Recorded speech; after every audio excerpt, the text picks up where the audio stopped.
Invest 94L could be the next major hurricane to hit the Bahamas and the East Coast. Here's how it could affect you.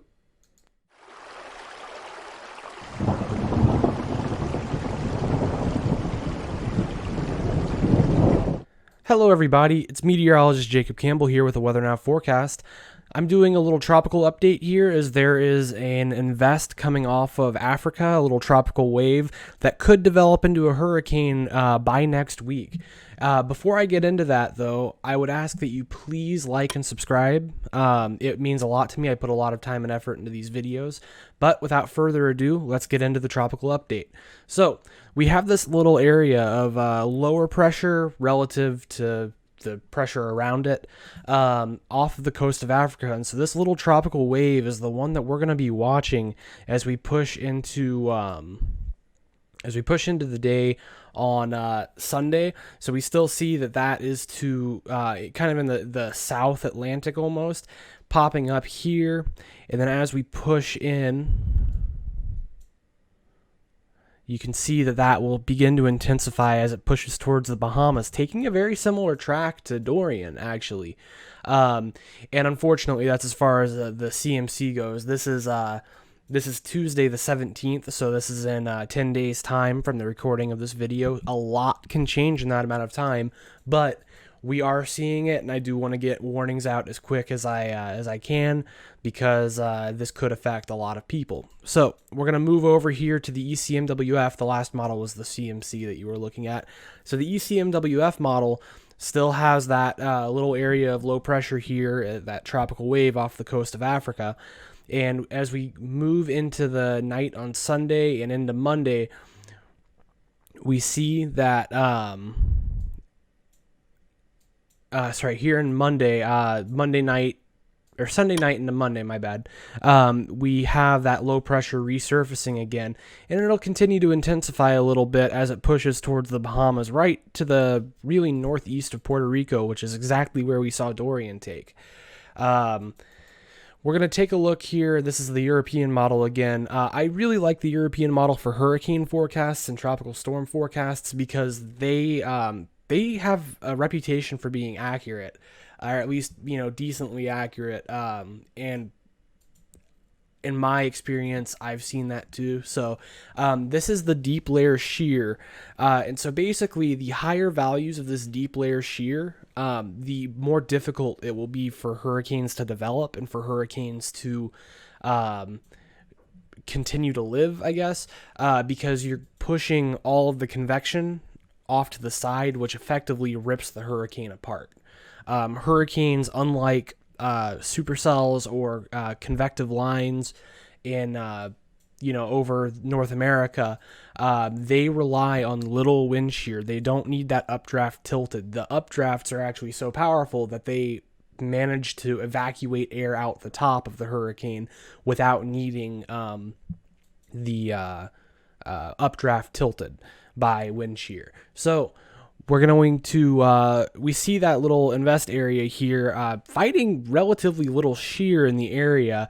We do see that there are some areas of heightened shear in the mid-Atlantic. And so we're going to move in, and you could see that some of this shear begins to pick up in the mid-Atlantic, the Caribbean area. And we do see that Invest 94L, sorry about that, is going to be fighting some of these like larger bands of wind shear as it pushes in, which explains why we don't really see a whole lot of development here in the Atlantic.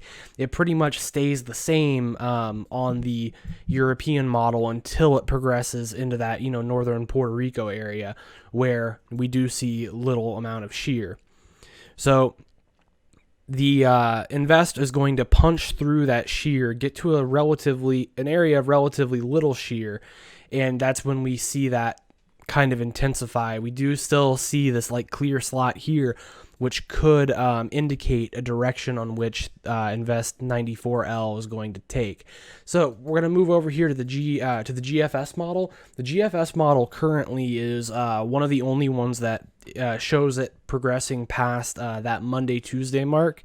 And so we see that invest out here in the Atlantic, we see this area of high pressure up here in the North Atlantic, which is going to keep this track relatively south, once again following a similar path of Dorian, because this is the high pressure system. There was also a little high pressure system out in the Bermuda area that was pushing it to the south, but this strong high pressure here is going to keep Invest 94L in a fairly southern area. And we see it progress off until it hits an area of, and you'll see it in the next model, it hits an area of deeper shear, and so it's going to kind of rip the system apart before it pushes through that and begins to rapidly intensify off the east coast of the United States. Now, once again, this is an early model. There are a lot of paths that this could take. I'm just telling you that this is one of the potential paths. So we're going to take a look at the deep layer shear from the GFS again. We see, once again, the Invest off the coast of Africa over here. So we're going to push in. You see that, once again, it's fighting. This model shows it too. It's fighting all of this shear in the mid-Atlantic, which is going to help stunt the development. But then we see it kind of take off here as it pushes into that area of shear. Pushes to the north, and as that shear really intensifies over here, we see that the pressure actually raises as parts of the hurricane are being shredded off by this just intense amount of shear here. The system eventually punches through the majority of that shear and will begin to intensify again. But we do see a fair amount of shear up here to the north, which could cause that to break down. We're going to move over to tropical tidbits here, and we're going to look at the spaghetti model. Most of the models are showing this little south dip before moving north again. Only one model, the CEM2, is showing it take a more northward route. I think that we will see it progress south just because we have that high pressure in the North Atlantic that's going to kind of help guide it to the south. We could take a look here at the ensemble models, and so what we see here is we see they generally agree that there will be a more southward trend, which is what I'm expecting as well. It won't intensify a whole lot, or at least it's not expected to intensify a whole lot in the next few days, at least in the next 168 hours. But we see after we progress past that 72-hour mark, the models really disagree. So we'll keep an eye on it as this develops. And moving over here to the CMC runs, we see that for at least the first few days, this more, I guess, central as opposed to south or north track is expected. But once again, after about 3 days, the models just kind of go haywire. We're going to move over to model intensity guidance. So we see that we have a couple that just stay in this tropical depression, tropical wave strength over here. We only have 2 that are saying that, though, so it's very likely that this will intensify into at least a tropical storm. Once again, 2 models are showing tropical storm strength. And then we've got 4 models that are showing, well, I guess there are 6 models in total showing tropical storm strength. But of those, 4 more are going to are showing that it might progress into Cat 1 strength.